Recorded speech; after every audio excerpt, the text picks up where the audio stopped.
Jared Polin, FroKnowsPhoto.com. As promised, I'm going to dive deep into this backstage, behind-the-scenes aspects of how I create these photos, everything from the technical aspect to what's going through my mind when I'm creating and capturing these images of bands. So let's set this one up right now. I've got 43 images to run through. I edited down from about 150 from the day. Just went through. If it grabbed me, then I'm going to talk about it and give you more information about it. So let's start off that I was photographing Edward Sharpe and the Magnetic Zeros. I spoke about the one picture before, but now I want to go into the series of images and show you and talk about the rest.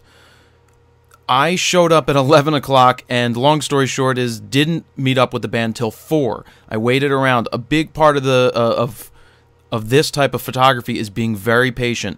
Drove up, talked to security, told them who I was photographing, made sure they knew I was there. They let me know that the band was still sleeping. They got in late, things like that. They said just hang out. I went and hung out. I actually didn't have a credential for the show, but walked up to the table, had 3 lovely ladies working the credential table. I said who I am, said I don't have a credential, and then they handed me a credential, and I proceeded to sit with them for the next 3 hours or 4 hours or however long it was until the band was ready. So as soon as the band was ready, I just walked down backstage to the tour bus. Security already knew me because I met them right early in the morning. They knew I was all right to be there because I went through all the right channels to let them know why I was there, gave them the name of the tour manager, and I was ready to go. I said, hey, I got the phone call. I'm ready to go. They said, you know your way backstage? I said, sure. Just walked down here, went right to the tour bus, knocked on the door, introduced myself, got on the bus, sat there, but didn't take the camera out. Remember not to take the camera out and start shooting until the band is comfortable with you. There are 10 members in this band. So I introduced myself around. They said, hey, how you doing? Showed them some of my work. And then we started to walk towards catering, and that's where we dive into this first image. Look at this black and white. This is very reminiscent of the old way things were shot. Backstage, black and white, thick color. Look how thick the tones are in this. We're just walking. These are 2 members from the band, Edward Sharpe and the Magnetic Zeros. They're just talking, and I am there walking while they're walking. I had a 24-70 on with the D3S, obviously shooting raw. Very tough to get the lighting right, especially when there's a whole lot of light in the background interfering with you. But I loved how thick these tones were in this one. So let's go to the next one. So this is Jade. I spent a couple minutes, probably a good 15 minutes talking with her, walking to go get her a coffee because she wanted to get a coffee because I guess it's technically early morning for them as it was 4 o'clock, and they didn't really go to sleep, as I found out, until about 6 in the morning. So Jade found herself a spot on the back of the stage overlooking the Delaware River, which is, we were in New Jersey, so basically she's looking into Philadelphia, and I went there, I just sat there, and she's like, I don't like getting my picture taken. I don't ever look good. I'm like, Jade, you're going to be great. Don't worry about me, and just keep shooting. So I just kept shooting. 14-24 right here, black and white of her just looking, sitting there, talking, and we were just conversing. It was great. This is how you get these pictures. You just start talking, and you get used to each other, and then she's, opens up and gets more comfortable with you being there. So she's just looking out, enjoying the morning, capturing these images. And then there was this, I guess it's burlap or something, that it's a windbreaker that blocks the stage. If the foot pedals weren't there, it probably would have been a better picture. But I just love how it's her sitting back there behind this thing. It's very artsy looking. So there's always other angles to look at. And this caught my eye, and that's why I did this. And I was able to pump up the contrast and the vibrance because, the colors can pop here because you're not losing anything with the skin. So here we go with the drummer.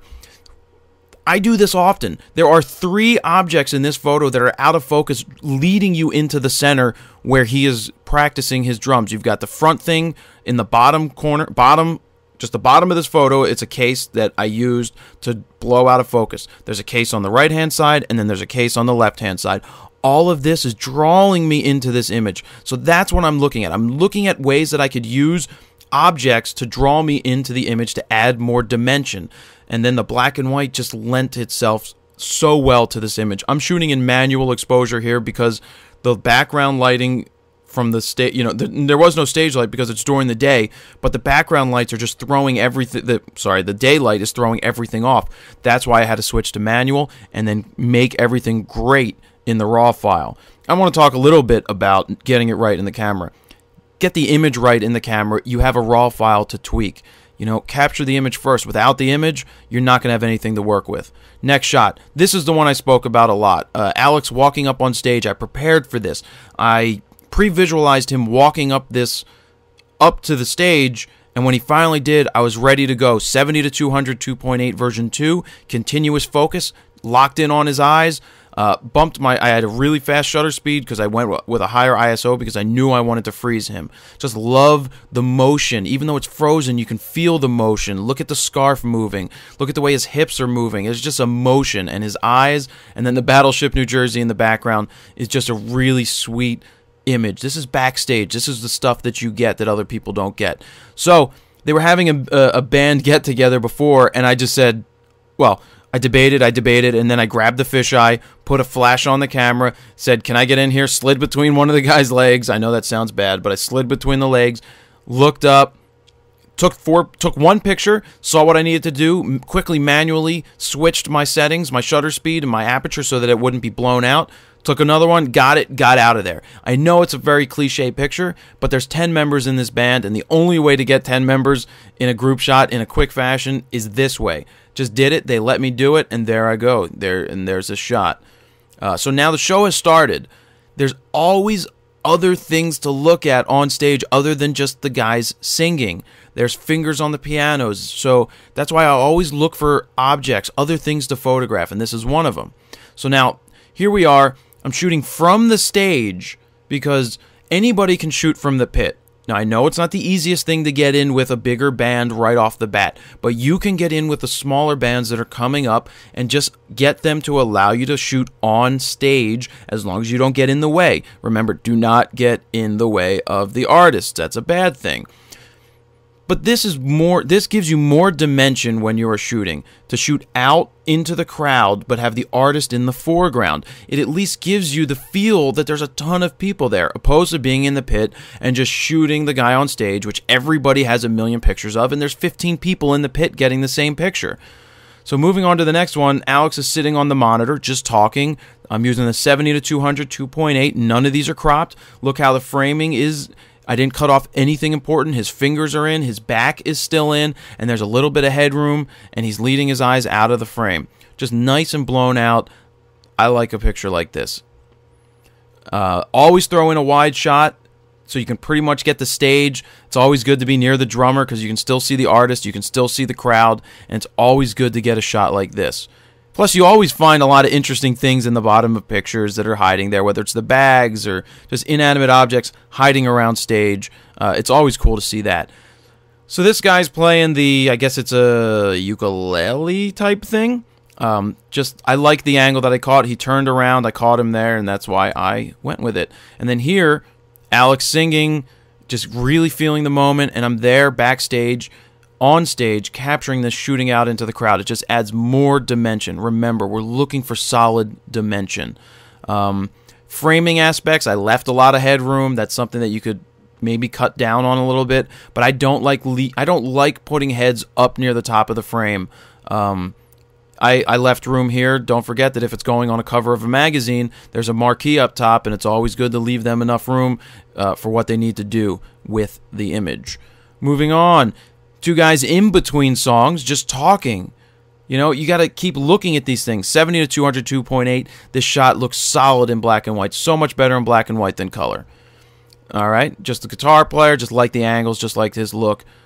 Jade here singing, just really feeling it. Froze the hair, froze the motion. Again, manual exposure because the light in the background would have totally messed with everything in the image and totally thrown it off and made everything too dark. Here she is. Just look at the eyes. Again, using something in the foreground to draw you into the background, which is what I did here. I love doing that because it just creates the dimension. Images are 2D. Putting something closer to you and then blowing it out of focus kind of gives you the feel that it's more than 2 dimensions, almost realistic. Jade was just... interesting. She's a very interesting character. So here she's just leaning down, caught her here. It's just something that you're not going to get from the pit. Here's a look. You can see some of the photographers in the pit that are shooting. Just Alex sitting here looking out into the crowd. A nice solid black and white. Waving to the crowd. Just more shots of the same from side stage. Then backstage, using the drum kit to show the lead singer, to then show you the crowd and see how many people are there. It gives you a feel that it's a really big deal, because it really was a big deal. Same thing, keyboard player turned around, started to play, and that's what I captured there. Here, it's probably a song where Alex is singing to Jade, and that's why I have her out of focus on the right-hand side with him singing while looking at her. So it's just, that's the composition you're looking for, using things to draw you into the image that are out of focus. Those are great habits to get into. Jumped into the pit. If I was in the pit, I would have never gotten an image like this. I was up higher, so I was on stage, able to shoot down and get an image like that. And then Alex just resting on the monitor again, while just solid images. These are telling the story of the day. Same thing here. He's singing with Jade again, and that's the eye contact. You can tell what's going on here. And then the show was over, and then they start breaking down their equipment. So these chimes were there, and I thought it would be cool with the 14 to 24 to just show the picture of the chimes. You never know. This could be used on a website, and each chime could be a different button. Things like that are things that you should be thinking about. Breaking down. The percussionist is just breaking down some of his gear. Look how solid that black and white is. 24 to 70, I believe. Wind blowing off the river. Manual exposure again to get the lighting right. And then when you're walking through the crowd, basically you walk through the crowd and people stop and ask for their picture to be taken. And then Alex was just leaning on the pole, or leaning, just looking into the water, and I just asked him if I could take some pictures. He said absolutely. So he just played it up, looked at me, then he's looking away from me, and that's Battleship New Jersey in the background. It just blowing the background out here gave it more dimension. You know, having something like a battleship in the background adds interest to the image. You can always find interesting things no matter where you are to try to make the image more interesting. So I just played with different angles, got down lower when he was just looking out into the water. He knows exactly what he's doing here. He knows he's getting his picture taken, but he's, I'm getting the candid moments here of him just thinking. Going through the crowd, a million people asking for his photos. It's always good to capture stuff like this because most people aren't capturing that. Now the tour bus, one of the holy grails of photography, is getting onto the tour bus to take photos. Hopefully nothing other than that. But just hanging out, just using the light on the bus. Bus photos are going to look the same no matter where you are because it's a bus. It doesn't change, right? The lighting is going to be the same from one bus to the next unless you have natural light coming in through the window. But we were already at dark. It was already dark, so we weren't going to get any more, window light portraits. So moving on, 85 1.4 decided to throw it on to give this awesome portrait on the bus. And that's the lighting in the bus. Look how sharp the eyes are. Look at the reflections going on. No flash. That's why this image is just a solid black and white image. Could be used for just about anything. Look how I threw him off my composition to the right third of the image. That's just solid and great. Moving on, he's just thinking. Nice, you never know what it could be used for. And then, actually there must have still been light, but all the shades were down in the bus. We're walking back through the crowd, and there was a little girl asked for his autograph. That's why I like this shot in black and white. He's making eye contact with her. She's looking at what he's going to sign, and it's a solid capture right there. Then he just got done. They were given free massages, which is always a thing that could happen backstage, which is great. And he's just sitting looking out into Philadelphia. I asked him to sit on the bench. He said, sure, why not? Went behind the bench, captured this shot, and there you go. It's just, it's him because of his silhouette, and that's what makes that a solid image. Then, ending the night, you can see that there's no light outside. On the tour bus, just playing with the bongos, just talking, just hanging out. You can see Jade in the far back. Black and white image works great on the bus. And then here's Jade coming up, offering Alex something to eat. Just a cool play in the image. It's just, there's a lot of things here, like the mini amp on the table, and the clock showing the time on the wall. There's just so many different things that you find in these photos. And then one of my favorites from the day is this color one. It's an empty bus. It's just Alex on the bus just thinking, just thinking about the day. What's going on? It's now 9:04 as I see on the clock up there. Just hanging out on the bus.